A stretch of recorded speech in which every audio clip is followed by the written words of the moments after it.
Hello friends, welcome to government jobs notification. Exam में time कम पड़ता है तो क्या करें।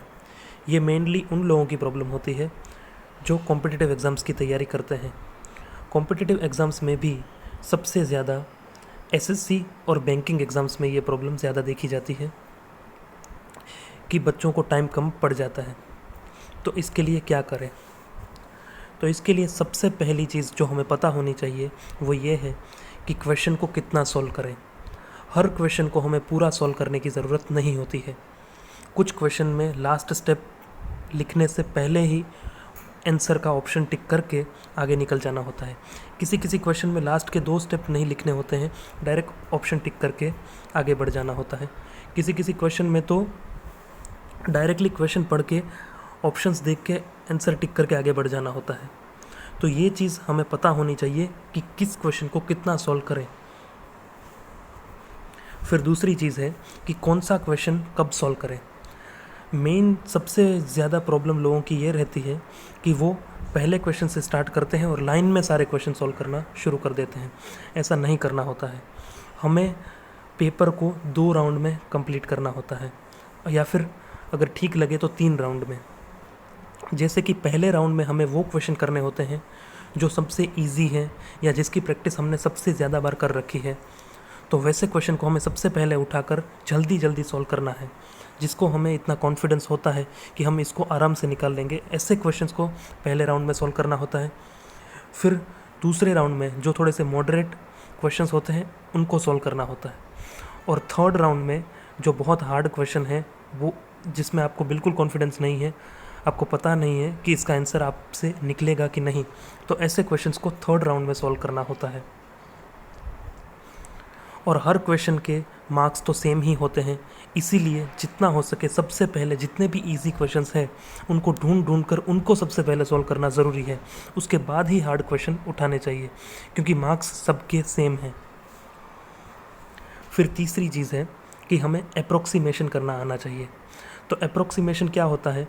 तो अप्रोक्सीमेशन वो होता है कि आपको किसी भी क्वेश्चन के आंसर की रेंज पता होनी चाहिए। मतलब कि इससे तो कम ही होगा आंसर, या फिर इससे तो ज़्यादा ही होगा आंसर। इस तरह की चीज़ हमको पता होनी चाहिए कि कोई भी आंसर जो है वो कितने रेंज के अंदर हो सकता है। ये होता है अप्रोक्सीमेशन, ये करना हमको आना चाहिए। फिर चौथी चीज़ है, हमें यूनिट डिजिट चेक करना आना चाहिए।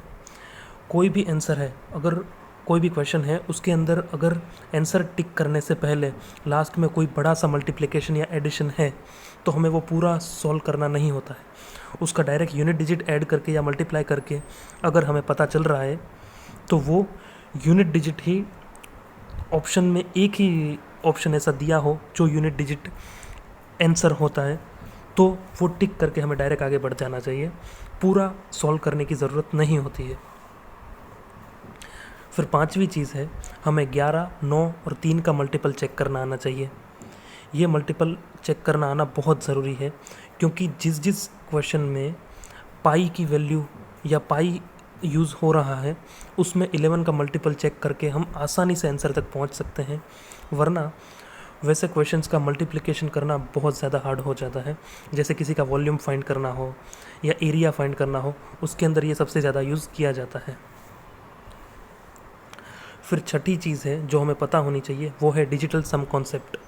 डिजिटल सम कॉन्सेप्ट बहुत ज़्यादा इम्पोर्टेंट है, क्योंकि अगर कोई बड़ा सा मल्टीप्लिकेशन या एडिशन दिया गया हो तो उसमें अगर हम डिजिटल सम कॉन्सेप्ट का यूज़ करें तो वो आसानी से सॉल्व हो जाता है।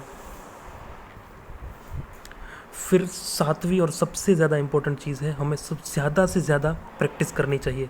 क्योंकि अगर हम इन सारी चीज़ों की प्रैक्टिस नहीं करेंगे, ये सारी चीज़ें जो मैंने आगे बताई, वो सारी चीज़ों की आप प्रैक्टिस नहीं करेंगे तो आप ये सारी चीज़ें एग्ज़ाम में डायरेक्टली जाके अप्लाई नहीं कर पाएंगे।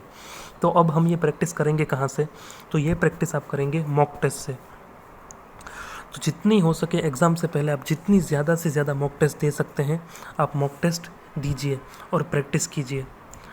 और इसमें जैसे ही आप मॉक टेस्ट देने बैठे, सबसे पहले आपके दिमाग में ये चीज़ चलनी चाहिए कि जल्दी से जल्दी हम किसी भी क्वेश्चन को जल्दी से जल्दी कैसे सॉल्व कर सकते हैं।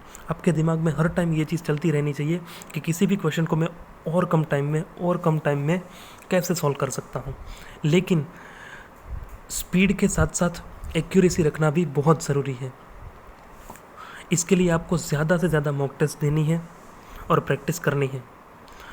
तो इन सब चीज़ों को अगर आप अप्लाई करते हो तो बाकी सब लोगों से कम टाइम में आप पेपर सॉल्व कर सकते हो। Thank you so much.